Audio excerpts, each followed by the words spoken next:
Bonjour Yannick. Salut Xavier, je suis honoré que tu m'aies invité chez toi et auprès de voilà que tu me fasses découvrir auprès de ta communauté. C'est un véritable honneur pour moi. J'aime beaucoup ce que tu fais, donc voilà, merci pour ça.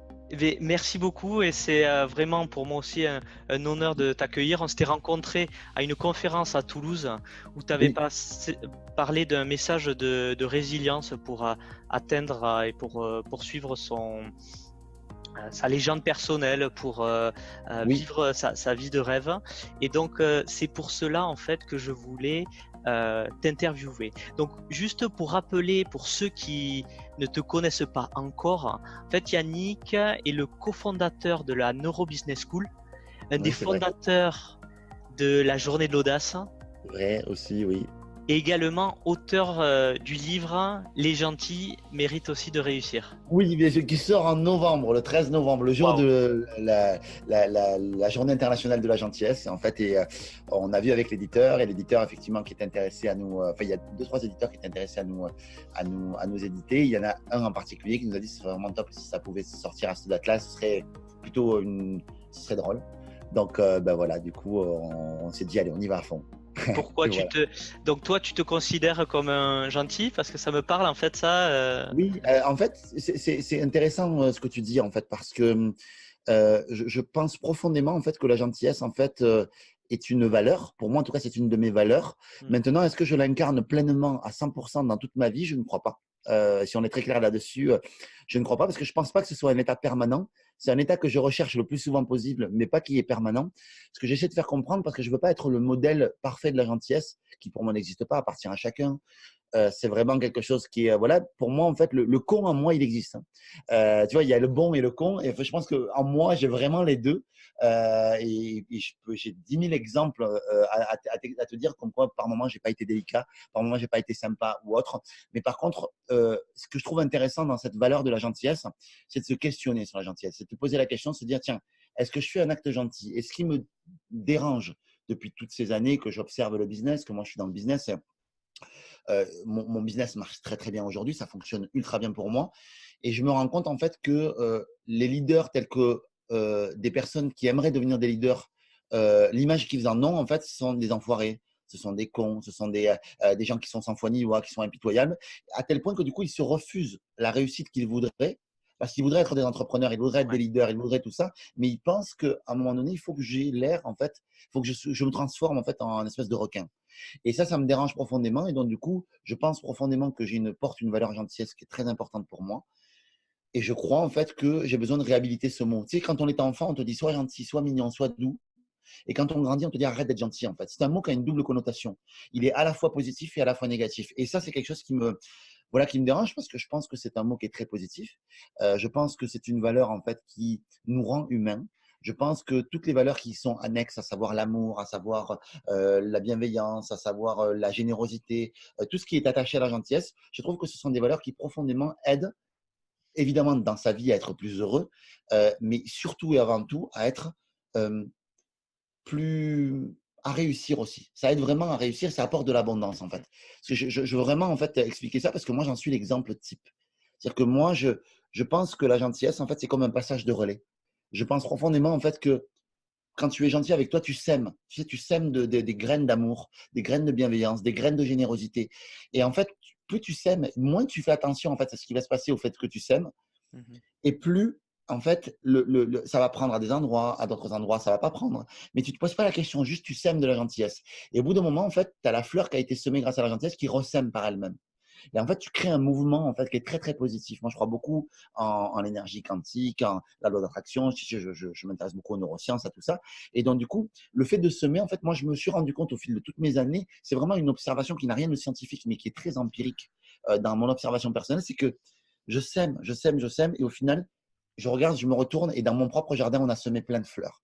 Et j'ai plein de retours de la gentillesse qui ne viennent pas nécessairement de l'intention que j'ai eue de semer ou de l'intention de retour absolu, mais parce que tu sais, des fois, tu sèmes et tu as envie que la fleur, elle pousse, et puis Ouais. elle pousse jamais assez vite. Mhm. Et en fait, j'ai envie de dire à ces gens-là, en fait, mais à n'importe qui d'ailleurs, une fleur, en fait, est-ce qu'elle pousse plus vite, en fait, en y mettant des claques, Ouais. ou Ou en tirant sur la en tige. l'arrosant? Mmh. ou en tirant dessus, elle risque de se casser, ou en l'arrosant, en prenant soin, en la laissant vivre comme elle doit Mmh. vivre. Et Ouais. je crois que c'est ça, en fait. Plus on devient des ambassadeurs de la gentillesse, plus on devient des ambassadeurs de l'amour. J'ai lancé d'ailleurs récemment un hashtag qui s'appelle, d'ailleurs, tu taperas l'hashtag, il y a quand même des gens qui commencent à l'utiliser, ça s'appelle Gentillesse Power. Hashtag Yes. Gentillesse Power. Et je demande aux gens, je dis aux gens, donnez-nous des exemples de gentillesse, donnez-nous des témoignages de gentillesse Mmh. qui ont fonctionné, qui vous ont aidé, qui vous ont rendu plus heureux. Et je trouve ça fabuleux, en fait. Mais Je c'est trouve ça génial vraiment. qu'on commence cette interview là-dessus parce qu'en fait, moi, une de mes premières valeurs, c'est la bienveillance. Ça Et se j'avais ressent. fait dans une conférence une introduction sur la bienveillance et à ne pas confondre avec la gentillesse naïve.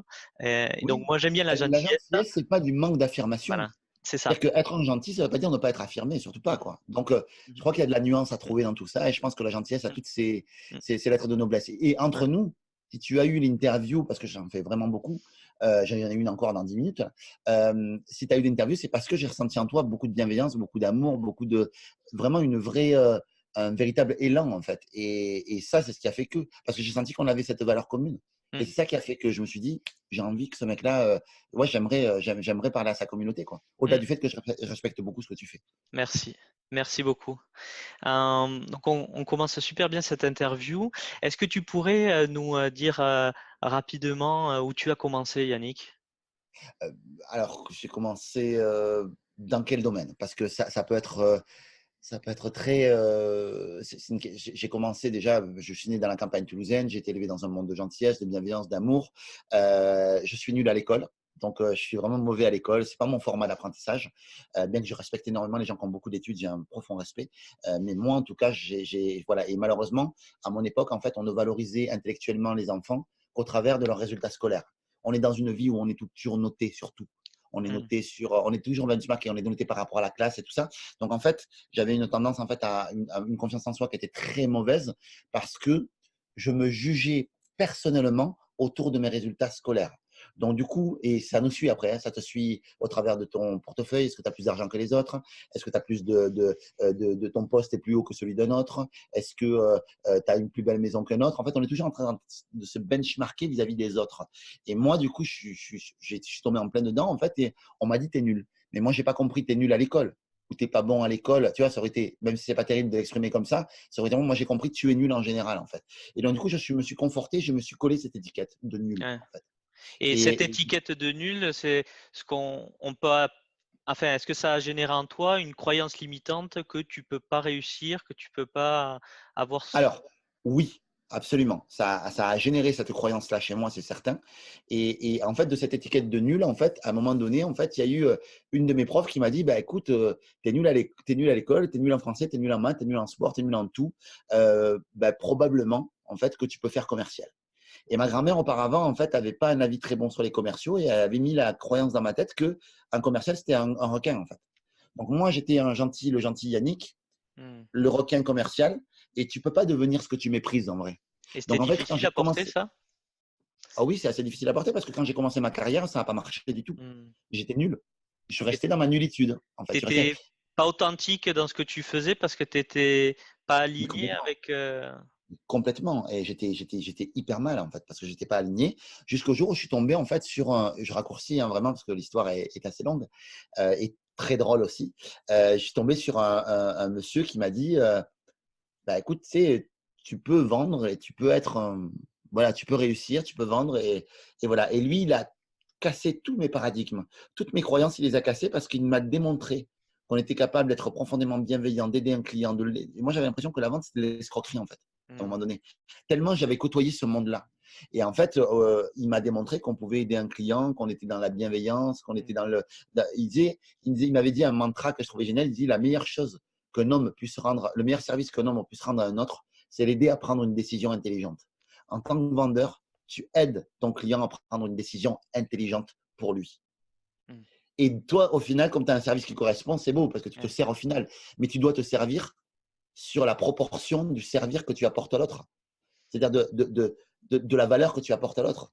C'est-à-dire que D'accord. tu dois apporter 10 fois plus de valeur que ce que tu récupères. Hmm. Et c'est ça la création de valeur pour moi. C'est Hmm. ça qui fait que tu es un commercial qui réussit. Hmm. C'est parce que tu apportes énormément de valeur à la personne que tu conseilles et à ton client. Et Ouais. du coup, ça tout changé en moi. Et à partir de là, je suis devenu directeur commercial à 26 ans. J'ai été directeur général à 33. J'avais monté ma boîte à 31. Après, ma carrière a vraiment bien explosé. Après, j'ai monté la Neuro Business School à 33 ans. 33, 34 ans, et du coup on cartonne depuis 3-4 ans maintenant.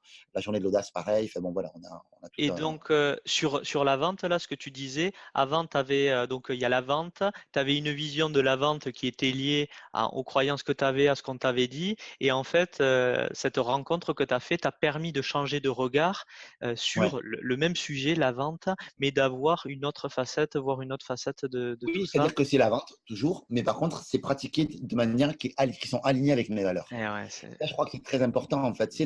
Je pense que dans la réussite professionnelle, en fait, tu as trois grands leviers. Tu as qu'est-ce que tu fais pour te faire plaisir et t'épanouir toi? Qu'est-ce que tu fais pour le monde?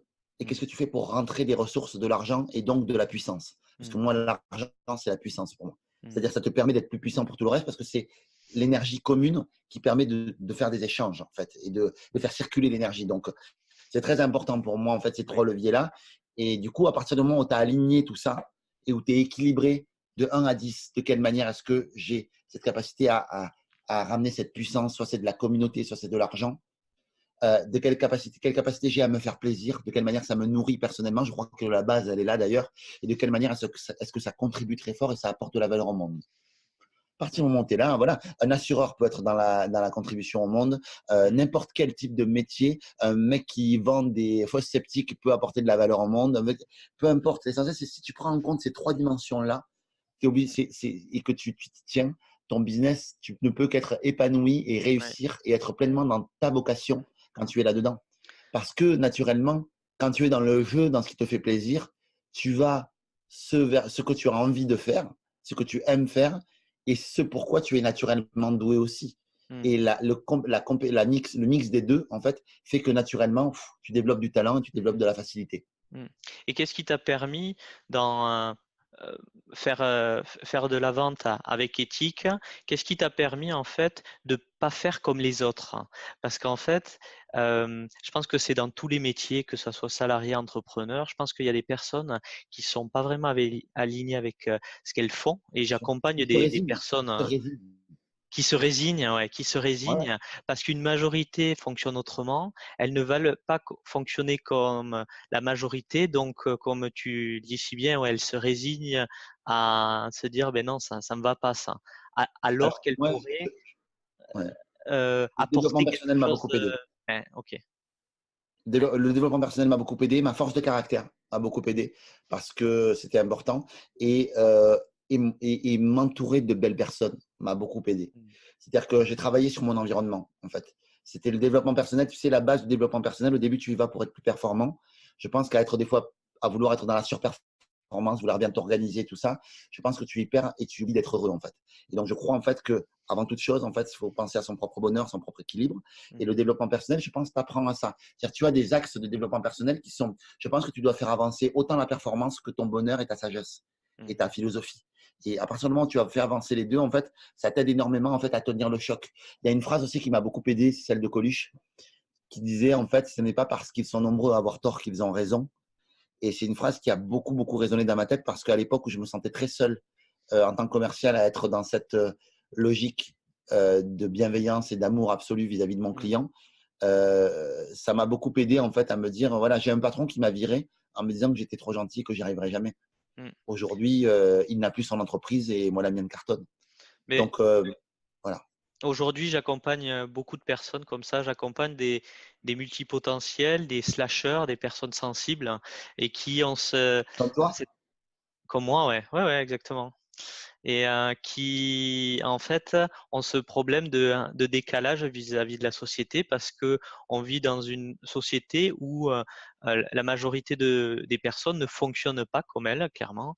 Et c'est ce sentiment de décalage les empêche aussi de vivre leur vie qui les épanouissent. Et qu'est-ce que tu dirais à ces personnes pour qu'elles qu'elles ouais, qu'elles quel soient conseil je pourrais leur inspirées? donner? Qu'est-ce que je dirais? Bah, moi, ces gens-là, en fait, je leur dirais, un, en fait, bah, vous n'êtes pas seul. Voilà, Mmh. dépêchez-vous de trouver des gens qui sont dans votre univers et qui sont dans votre état d'esprit à vous et regroupez-vous, faites regrouper, retrouvez des communautés qui peuvent vous aider. Alors, je n'aime pas trop le communautarisme. En revanche, j'aime les communautés quand elles sont ouvertes. Ouais.